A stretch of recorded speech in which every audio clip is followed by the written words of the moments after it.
Ah, le personnage que j'ai eu le plus de plaisir à décrire, celui que j'ai eu le plus de plaisir à faire revivre dans ce livre, c'est l'impératrice Eugénie que l'on saisit en 1870 au moment de l'effondrement de Sedan, de la chute du Second Empire. Elle était la régente quelques heures plus tôt et voilà qu'elle est obligée, dans la bousculade, de sortir incognito du Louvre avec une simple dame de compagnie.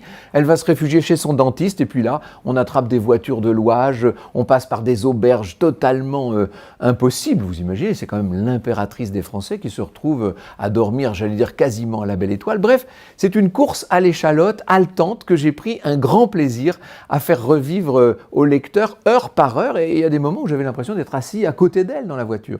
C'est vrai que Eugénie a commis des erreurs, incontestablement, elle est une des responsables de la guerre de 1870, et en même temps, on peut dire que c'est une femme qui a essayé constamment d'être digne, et même dans la pire adversité, vous verrez là, elle tient le coup d'une certaine façon. Elle est morte en 1920, Eugénie, c'est-à-dire un demi-siècle après les événements que nous racontons là, ce qui fait d'elle quasiment notre contemporaine. Et moi, quand j'étais petit, j'ai connu quelqu'un qui avait reçu, il était lui-même bébé, enfin enfant, il avait reçu des bonbons de la main de l'impératrice Eugénie.